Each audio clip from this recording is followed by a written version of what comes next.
संबंध। भगवान के नित्य निरंतर चिंतन से भगवत प्राप्ति की सुलभता का प्रतिपादन किया। अब उनके पुनर्जन्म न होने की बात कहकर ये दिखलाते हैं कि भगवत प्राप्त महापुरुषों का भगवान से फिर कभी वियोग नहीं होता। मामुपेत्य पुनर्जन्म दुखालय मशाश्वतम नाप्नुवन्ति महात्मनः संसिद्धं परमागता। परम सिद्धि को प्राप्त महात्मजन मुझको प्राप्त होकर दुखों के घर एवं क्षणभंगुर पुनर्जन्म को नहीं प्राप्त होते। प्रश्न, परम सिद्ध क्या है और महात्मा शब्द का प्रयोग किसके लिए किया गया है? उत्तर, अतिशय श्रद्धा और प्रेम के साथ नित्य निरंतर भजन ध्यान का साधन करते करते जब साधन की वह प्रकाष्ठा रूप स्थिति प्राप्त हो जाती है, उसके प्राप्त होने के बाद फिर कुछ भी साधन करना शेष नहीं रह जाता और तत्काल ही उसे भगवान का प्रत्यक्ष साक्षात्कार हो जाता है। उस प्रकाष्ठा की स्थिति को परम सिद्धि कहते हैं और भगवान के जो भक्त इस परम सिद्धि को प्राप्त हैं, उन ज्ञानी भक्तों के लिए महात्मा शब्द का प्रयोग किया गया है। प्रश्न, पुनर्जन्म क्या है और उसे दुखों का घर तथा अशाश्वत यानी कि क्षणभंगुर किस लिए बतलाया गया है? उत्तर, जीव जब तक भगवान को प्राप्त नहीं हो जाता तब तक कर्मवश उसका एक योनि को छोड़कर दूसरी योनि में जन्म लेना मिट नहीं सकता। इसलिए मरने के बाद कर्म परवश होकर देवता, मनुष्य, पशु, पंछी आदि योनियों में से किसी भी योनि में जन्म लेना भी पुनर्जन्म कहलाता है और ऐसी कोई भी योनि नहीं है दुखपूर्ण और अनित्य न हो। जीवन की अनित्यता का प्रमाण तो मृत्यु है ही, परंतु जीवन में जिन वस्तुओं से संयोग होता है उनमें भी कोई वस्तु ऐसी नहीं है जो सदा एक सी रहने वाली हो और जिससे सदा संयोग बना रहे। जो वस्तु आज सुख देने वाली प्रतीत होती है, कल उसी का रूपांतर हो जाने पर अथवा उसके संबंध में अपना भाव बदल जाने पर वह दुखप्रद हो जाती है। जिसको जीवन में मनुष्य सुखप्रद ही मानता है, ऐसी वस्तु का भी जब नाश होता है या जब उसको छोड़कर मरना पड़ता है तब वह भी दुख दायिनी हो जाती है। इसके साथ साथ प्रत्येक वस्तु या स्थितियों में कमी का बोध और उसके विनाश की आशंका तो सदा दुख देने वाली होती ही है। सुख रूप दिखने वाली वस्तुओं के संग्रह और भोग में आसक्तिवश जो पाप किए जाते हैं उनका परिणाम भी नाना प्रकार के कष्टों और नरक यंत्रणाओं की प्राप्ति भी होता है। इस प्रकार पुनर्जन्म में गर्भ से लेकर मृत्यु पर्यंत दुख ही दुख होने के कारण उसे दुखों का घर कहा गया है और किसी भी योनि का तथा उस योनि में प्राप्त भोगों का संयोग सदा न रहने वाला होने से उसे अशाश्वत यानी कि क्षणभंगुर बतलाया गया है। प्रश्न, उपयुक्त महात्मा पुरुषों का पुनर्जन्म क्यों नहीं होता? उत्तर, इसलिए नहीं होता कि उन अनन्य प्रेमी भक्तों को भगवान प्राप्ति हो जाती है। यह नियम है कि एक बार जिसको समस्त सुखों के अनंत सागर, सबके परम धार, परम आश्रय परमात्मा परम पुरुष भगवान की प्राप्ति हो जाती है, उसका फिर कभी किसी भी परिस्थिति में भगवान से वियोग नहीं होता। इसीलिए भगवत प्राप्ति हो जाने के बाद फिर से संसार में जन्म नहीं लेना पड़ता, ऐसा कहा गया है। संबंध, भगवत प्राप्त महात्मा पुरुषों का पुनर्जन्म नहीं होता। इस कथन से यह प्रकट होता है कि दूसरे जीवों का पुनर्जन्म होता है। अतः यहाँ यह जानने की इच्छा होती है कि किस लोक तक पहुँचे हुए जीवों को वापस लौटना पड़ता है। इस पर भगवान कहते हैं, आ ब्रह्म भुवना लोका पुनर्वा पुनरावर्तनो अर्जुन मामुपेत्य तू कौन्तेय पुनर्जन्म न विदते। हे अर्जुन, ब्रह्म लोक पर्यंत सब लोक पुनर्वाती हैं, परंतु हे कुंती पुत्र, मुझको प्राप्त होकर पुनर्जन्म नहीं होता, क्योंकि मैं कालातीत हूँ और सब ब्रह्मादि के लोक काल के द्वारा सीमित होने से अनित्य हैं। प्रश्न, यहाँ ब्रह्मलोक शब्द किस लोक का वाचक है? अव्यय के प्रयोग का क्या अभिप्राय है और लोका पद से किन किन लोकों का लक्ष्य है? उत्तर, जो चतुर्मुख ब्रह्मा सृष्टि के आदि में भगवान के नाभि कमल से उत्पन्न होकर सारी सृष्टि की रचना करते हैं, जिनको प्रजापति, हिरण्यगर्भ और सूत्रात्मा भी कहते हैं, तथा इसी अध्याय में जिनको अधिदेव कहा गया है, वे जिस उधर्व लोक में निवास करते हैं, उस लोक विषय का नाम ब्रह्मलोक है। और लोका पद से भिन्न भिन्न लोकपालकों के स्थान विशेष भू, भुव, स्व आदि समस्त लोकों का लक्ष्य है तथा अव्यय के प्रयोग से उपयुक्त ब्रह्मलोक के सहित उससे नीचे के जितने भी विभिन्न लोक हैं उन सबको ले लिया गया है। प्रश्न, पुनरावृत्ति किन लोकों को कहते हैं? उत्तर, बार बार नष्ट होना और उत्पन्न होना जिनका स्वभाव हो एवं जिनमें निवास करने वाले प्राणियों का मुक्त होना निश्चित न हो, उन लोकों को पुनरावृत्ति कहते हैं। संबंध, ब्रह्मलोकों पर्यंत सब लोकों को पुनरावृत्ति बतलाया, परंतु वे पुनरावृत्ति कैसे है, इस जिज्ञासा पे अब भगवान ब्रह्मा के दिनी रात की अवधि का वर्णन करके सब लोगों की अनित्यता सिद्ध करते हैं। सहस्त्र युग पर्यंतमहर्य द ब्रह्मणो विदु रात्रिम युग सहस्त्रांता देहवो रात्रविदो जना। ब्रह्मा का जो एक दिन है उसको 1000 चतुर्गीत की अवधि वाला और रात्रि को 1000 चतुर्गीत की अवधि वाला जो पुरुष तत्व से जानते हैं वे योगी जन काल के तत्व को जानने वाले हैं। प्रश्न, सहस्त्र युग शब्द कितने समय का वाचक है और उस समय को जो ब्रह्मा के दिन रात परिणाम बतलाया गया है इसका क्या अभिप्राय है? उत्तर, यहाँ युग शब्द दिव्य युग का वाचक है जो सतयुग, त्रेता, द्वापर और कल युग चारों युगों के समय को मिलाने पर होता है। यह देवताओं का युग है, इसलिए इसको दिव्य युग कहते हैं। इस देवताओं के समय का परिणाम हमारे समय के परिणाम से 360 गुना अधिक माना जाता है, अर्थात हमारा एक वर्ष देवताओं का 24 घंटे का एक दिन रात, हमारे 30 वर्ष देवताओं का एक महीना और हमारे 360 वर्ष उनका एक दिव्य वर्ष होता है। ऐसे 12,000 दिव्य वर्षों का एक दिव्य युग होता है।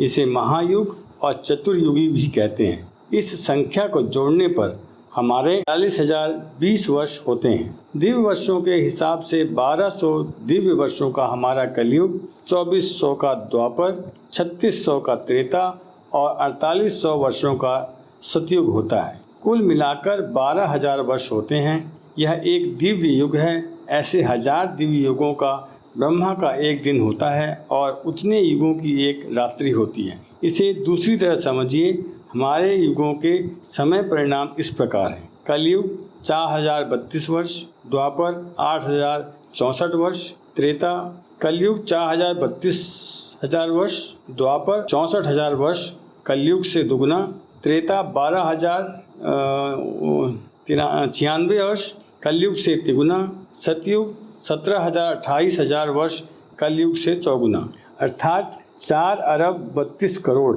वर्ष का ब्रह्मा का एक दिन होता है और इतनी ही बड़ी उनकी रात्रि होती है। मनुस्मृति इस प्रथम अध्याय में 64वें से 73वें श्लोक तक इस विषय का विशद वर्णन है। ब्रह्मा के दिनों को कल्प या सर्ग और रात्रि को प्रलय कहते हैं। ऐसे 30 दिन रात का ब्रह्मा का एक महीना, ऐसे 12 महीनों का एक वर्ष और ऐसे 100 वर्षों की ब्रह्मा की पूर्णायु होती है। ब्रह्मा के दिन रात्रि का परिमाण बतलाकर भगवान ने यह भाव दिखलाया है कि इस प्रकार ब्रह्मा का जीवन और उनका लोक भी सीमित तथा काल की अवधि वाला है, इसीलिए वह भी अनित्य है। और जब वही अनित्य है तब उसके नीचे के लोक और उनमें रहने वाले प्राणियों के शरीर अनित्य हों, इसमें तो कहना ही क्या है। प्रश्न, जो लोग ब्रह्मा के दिन रात का परिमाण जानते हैं वे काल के तत्व को जानने वाले हैं, इस कथन का क्या अभिप्राय है? उत्तर, ब्रह्मा के दिन रात्रि की अवधि जान लेने पर मनुष्य को ब्रह्मलोक और उसके अंतर्वर्ती सभी लोकों की अनित्यता का ज्ञान हो जाता है। तब वह इस बात को भली भांति समझ लेता है कि जब लोक ही अनित्य हैं तब वहाँ के भोग तो अनित्य और विनाशी हैं ही, और जो वस्तु अनित्य और विनाशी होती है वह स्थायी सुख दे नहीं सकती। अतएव इस लोक और परलोक के भोगों में आसक्त होकर उसे प्राप्त करने की चेष्टा करना और मनुष्य जीवन को प्रमाद में लगाकर उसे व्यर्थ खो देना बड़ी भारी मूर्खता है। मनुष्य जीवन की अवधि बहुत ही थोड़ी है, अतः भगवान का प्रेम पूर्वक निरंतर चिंतन करके शीघ्र से शीघ्र उसे प्राप्त कर लेना ही बुद्धिमानी है और इसी में मनुष्य जन्म की सफलता है। जो इस प्रकार समझते हैं वे ही दिन रात्रि रूप काल के तत्व को जानकर अपने अमूल्य समय की सफलता का लाभ उठाने वाले हैं। संबंध: ब्रह्मा के दिन रात्रि का परिमाण बतलाकर अब उस दिन और रात के आरंभ में बार बार होने वाली समस्त भूतों की उत्पत्ति और प्रलय का वर्णन करते हुए उन सब की अनित्यता का कथन करते हैं। अव्यक्ताद्वैयक्तय सर्वा प्रभवन्तय हरागमे रात्र्यागमे प्रलीयन्ते तत्रैवाव्यक्त संज्ञके। संपूर्ण चराचर भूतगण ब्रह्मा के दिन के प्रवेश काल में अव्यक्त से अर्थात ब्रह्मा के सूक्ष्म शरीर से उत्पन्न होते हैं और ब्रह्मा की रात्रि के प्रवेश काल में उस अव्यक्त नामक ब्रह्मा के सूक्ष्म शरीर में ही लीन हो जाते हैं। प्रश्न: यहाँ सर्वा विशेषण के सहित व्यक्तः पद किनका वाचक? उत्तर: जो वस्तु इंद्रियों के द्वारा जानी जा सके उसका नाम व्यक्ति है। भूत प्राणी सब जाने जा सकते हैं, अतएव देव, मनुष्य, पितर, पशु, पंछी आदि योनियों में जितने भी व्यक्त रूप में स्थित देहधारी प्राणी हैं उन सब का वाचक यहाँ सर्वा विशेषण के सहित व्यक्तः पद है। प्रश्न: अव्यक्त शब्द से किसका लक्ष्य है और ब्रह्मा के दिन के आगमन में उस अव्यक्त से व्यक्तियों का उत्पन्न होना क्या है? उत्तर: प्रकृति का जो सूक्ष्म परिमाण है जिसको ब्रह्मा का सूक्ष्म शरीर भी कहते हैं,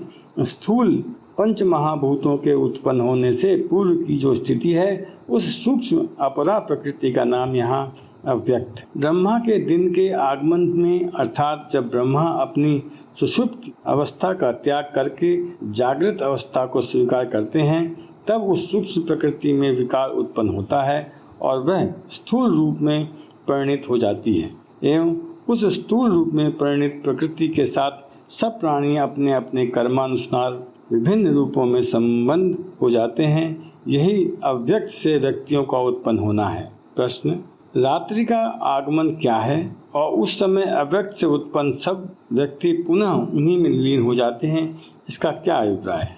उत्तर: 1000 दिव्य युगों के बीत जाने पर जिस क्षण में ब्रह्मा जागृत अवस्था का त्याग करके सुषुप्त अवस्था को स्वीकार करते हैं उस प्रथम क्षण का नाम ब्रह्मा की रात्रि का आगमन है। उस समय स्थूल रूप में परिणित प्रकृति सूक्ष्म अवस्था को प्राप्त हो जाती है और समस्त देहधारी प्राणी भिन्न भिन्न स्थूल शरीरों से रहित होकर प्रकृति की सूक्ष्म अवस्था में स्थित हो जाते हैं। यही उस अव्यक्त में समस्त व्यक्तियों का लय होना है। आत्मा अजन्मा और अविनाशी है, इसलिए वास्तव में उसकी उत्पत्ति और लय नहीं होते। अतएव यहाँ यही समझना चाहिए कि प्रकृति में स्थित प्राणियों से संबंध रखने वाले प्रकृति के सूक्ष्म अंश का स्थूल रूप में परिणित हो जाना ही उनकी उत्पत्ति है और उस स्थूल का पुनः सूक्ष्म रूप में लय हो जाना ही उन प्राणियों का लय होना है। प्रश्न: यहाँ जिस अव्यक्त को सूक्ष्म प्रकृति कहा गया है इसमें और 9वें अध्याय के 7वें तथा 8वें श्लोक में जिस प्रकृति का वर्णन है उसमें परस्पर क्या भेद है? उत्तर: स्वरूपतः कोई भेद नहीं है। एक ही प्रकृति का अवस्था भेद से 2 प्रकार का पृथक पृथक वर्णन है। अभिप्राय यह है कि इस श्लोक में अव्यक्त नाम से उस अपरा प्रकृति का वर्णन है जिसको 7वें अध्याय के 4थे श्लोक में 8 भेदों में विभक्त बतलाया गया है और 9वें अध्याय के 7वें तथा 8वें श्लोक में उस मूल प्रकृति का वर्णन है जो अपने अनिर्वचनीय रूप में स्थित है और जिसके 8 भेद नहीं हुए। यह मूल प्रकृति ही जब कारण अवस्था में सूक्ष्म अवस्था में परिणित होती है तब यही 8 भेदों में विभक्त अपरा प्रकृति के नाम से कही जाती है। संबंध: यद्यपि ब्रह्मा की रात्रि के आरंभ में समस्त भूत अव्यक्त में लीन हो जाते हैं तथापि जब तक वे परम पुरुष परमेश्वर को प्राप्त नहीं होते तब तक उनका पुनर्जन्म से पिंड नहीं छूटता। वे आवागमन के चक्र में घूमते ही रहते हैं। इसी भाव को दिखलाने के लिए भगवान कहते हैं, भूतग्रामः स एवायं भूत्वा भूत्वा प्रलीयते रात्र्यागमेष्व पार्थ प्रभवत्य हरागमे। हे पार्थ, वही यह भूत समुदाय उत्पन्न होकर प्रकृति के वश में हुआ रात्रि के प्रवेश काल में लीन होता है और दिन के प्रवेश काल में फिर उत्पन्न होता है। प्रश्न, यहाँ भूत ग्राम पद किसका वाचक है तथा उसके साथ सह एवं और अय पदों के प्रयोग का क्या अभिप्राय है? उत्तर, भूत ग्राम पद यहाँ चराचर प्राणी मात्र के समुदाय का वाचक है। उसके साथ सह एवं और अयम पदों का प्रयोग करके यह भाव दिखलाया गया है कि जो भूत प्राणी ब्रह्मा की रात्रि के आरंभ में अव्यक्त में लीन होते हैं, जिन्हें पुरुष लोकों में सर्वा व्यक्त्य के नाम से कहा गया है, वे ही ब्रह्मा के दिन के आरंभ में पुनः उत्पन्न हो जाते हैं। अव्यक्त में लीन हो जाने से न तो वे मुक्त होते हैं और न उनकी भिन्न सत्ता ही मिटती है। इसीलिए ब्रह्मा की रात्रि का समय समाप्त होते ही वे सब पुनः अपने अपने गुण और कर्मों के अनुसार यथा योग स्थूल शरीरों को प्राप्त करके प्रकट हो जाते हैं। भगवान कहते हैं कि कल्प कल्पांतर से जो इस प्रकार बार बार अव्यक्त में लीन और पुनः उसी से प्रकट होता रहा है, तुम्हें प्रत्यक्ष दिखने वाला यह स्थावर जगम भूत समुदाय वही है, कोई नया उत्पन्न नहीं हुआ है। प्रश्न, भूतवा पद के 2 बार प्रयोग का क्या अभिप्राय है? उत्तर, इससे भगवान ने भाव दिखलाया है कि इस प्रकार यह भूत समुदाय अनादिकाल से उत्पन्न होकर लीन होता चला आ रहा है। ब्रह्मा की आयु से 100 वर्ष पूर्ण होने पर जब ब्रह्मा का शरीर भी मूल प्रकृति में लीन हो जाता है और उसके साथ साथ सब भूत समुदाय भी उसी में लीन हो जाते हैं, तब भी इनके इस चक्र का अंत नहीं आता। ये उसके बाद भी उसी तरह पुनः पुनः उत्पन्न होते रहते हैं। जब तक प्राणी को परमात्मा की प्राप्ति नहीं हो जाती, तब तक वह बार बार इसी प्रकार उत्पन्न होकर प्रकृति में लीन होता रहेगा। प्रश्न, अवशः पद का क्या अभिप्राय है? उत्तर, अवशः पद भूत ग्राम का विशेषण है। जो किसी दूसरे के अधीन हो, स्वतंत्र न हो, उसे अवशः या परवश कहते हैं। यह अव्यक्त से उत्पन्न और पुनः अव्यक्त ही लीन होने वाले समस्त प्राणी अपने अपने स्वभाव के वश हैं, अर्थात अनादि सिद्ध भिन्न भिन्न गुण और कर्मों के अनुसार जो इन सब की भिन्न भिन्न प्रकृति है, उस प्रकृति या स्वभाव के वश होने के कारण ही इनका बार बार जन्म और मरण होता है। इसीलिए 13वें अध्याय के 21वें श्लोक में भगवान ने कहा है कि प्रकृति में स्थित पुरुष ही प्रकृतिजन्य गुणों को अर्थात सुख दुख को भोगता है एवं प्रकृति का संग ही इसके अच्छी बुरी योनियों में जन्म लेने का कारण है। इससे यह स्पष्ट हो जाता है कि जो जीव प्रकृति से उस पार पहुंचकर परमात्मा को प्राप्त हो गया है, उसका पुनर्जन्म नहीं होता। प्रश्न, स्वभाव के पराधीन समस्त भूत प्राणी जो बार बार उत्पन्न होते हैं, उन्हें उनके अपने अपने गुण और कर्मों के अनुसार ठीक ठीक अवस्था के साथ उत्पन्न करने वाला कौन है? प्रकृति, परमेश्वर, ब्रह्मा अथवा कोई और ही? उत्तर, यहाँ ब्रह्मा के दिन रात का प्रसंग होने से यही समझना चाहिए कि ब्रह्मा ही समस्त प्राणियों को उनके गुण कर्मानुसार शरीर से संबंध करके बार बार उत्पन्न करते रहते हैं। महाप्रलय के बाद जिस समय ब्रह्मा की उत्पत्ति नहीं होती, उस समय तो सृष्टि की रचना एवं भगवान करते हैं, स्वयं भगवान करते हैं, परंतु ब्रह्मा के उत्पन्न होने के बाद सबकी रचना ब्रह्मा ही करते हैं। 9वें अध्याय में और 14वें अध्याय में जो सृष्टि रचना का प्रसंग है, वह महाप्रलय के बाद महासर्ग के आदिकाल का है और यहाँ वर्णन ब्रह्मा की रात्रि के यानी कि प्रलय के बाद ब्रह्मा के दिन के यानी कि सर्ग के आरंभ का समय का संबंध। ब्रह्मा की रात्रि के आरंभ में जिस अव्यक्त में समस्त भूत लीन होते हैं और दिन का आरंभ होते ही जिसमें उत्पन्न होते हैं, वही अव्यक्त श्रेष्ठ है या उससे बढ़कर कोई दूसरा है और है? इस जिज्ञासा से कहते हैं परस्तस्मात्तु भावो अन्यो अव्यक्तो अव्यक्तात् सनातन यः स सर्वेषु भूतेषु नश्यत्सु न विनशयति। उस अव्यक्त से भी अति परे दूसरा अर्थात विलक्षण जो सनातन अव्यक्त भाव है वह परम दिव्य पुरुष सब भूतों के नष्ट होने पर भी नष्ट नहीं होता। प्रश्न, यहाँ तस्मात् विशेषण के साथ अव्यक्तात् पद किस अव्यक्त पदार्थ का वाचक है?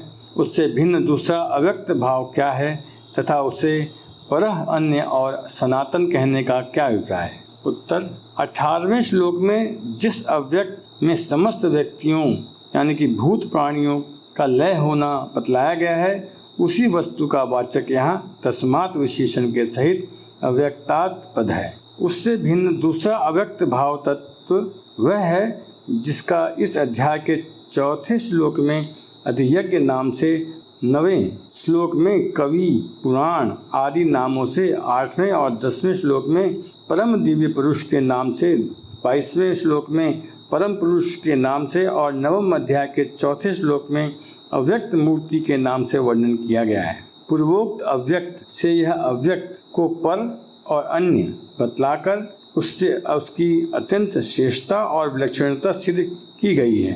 अभिप्राय यह है कि दोनों वस्तुओं का स्वरूप अव्यक्त होने पर भी दोनों एक जाति की वस्तु नहीं है।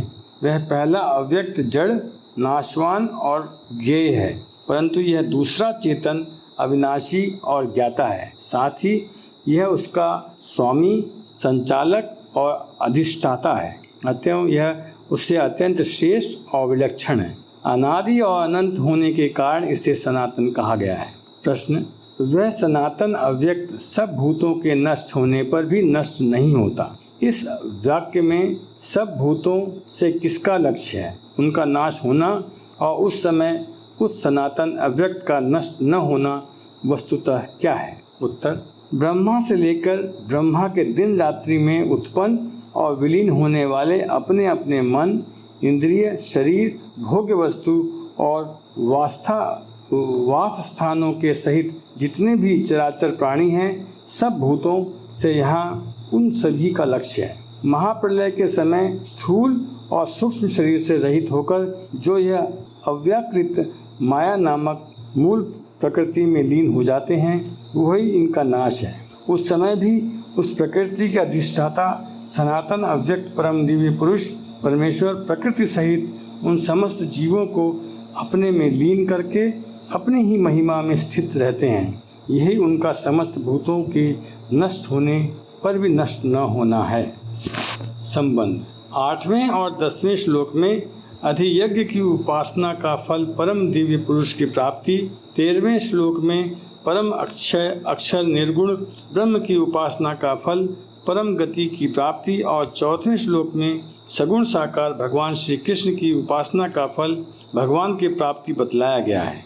इससे तीनों में किस प्रकार के भेद का भ्रम न हो जाए, इस उद्देश्य से अब सबकी एकता का प्रतिपादन करते हुए उनकी प्राप्ति के बाद पुनर्जन्म का अभाव दिखलाते हैं। अव्यक्तो अक्षर इति युक्तस्तस्माहु परमागतिम यम प्राप्य न निर्वन्तन्ते तद्धाम परम मम।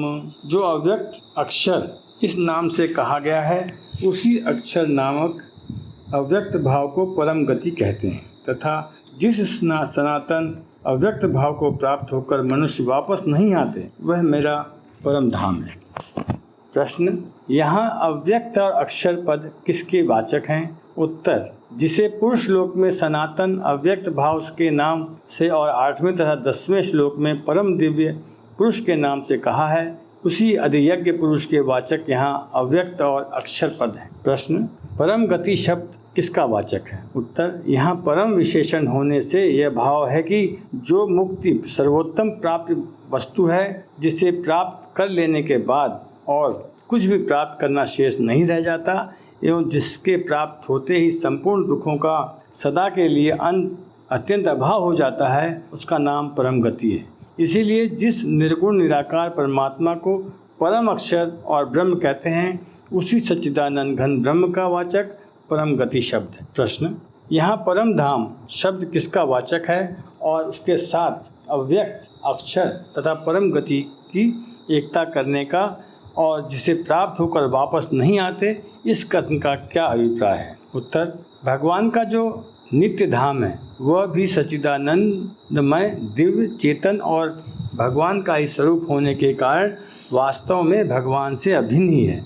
अतः यहाँ परम धाम शब्द भगवान के नित्य धाम, उनके स्वरूप एवं भगवत भाव इन सभी का वाचक है। अभिप्राय यह है कि भगवान के नित्य धाम की, भगवत द्वारा भगवत भाव की और भगवान के स्वरूप की प्राप्ति में कोई वास्तविक भेद नहीं है। इसी तरह अव्यक्त अक्षर की प्राप्ति में तथा परम गति की प्राप्ति में और भगवान की प्राप्ति में भी वस्तुतः कोई भेद नहीं है। इसी बात को समझाने के लिए यह कहा गया है कि जिसको प्राप्त करके मनुष्य नहीं लौटता वही मेरा परम धाम है, उसी को अव्यक्त अक्षर तथा परम गति भी कहते हैं। साधना के भेद से साधकों की दृष्टि में फल का भेद है, इसी कारण उसका भिन्न भिन्न नामों से वर्णन किया गया है।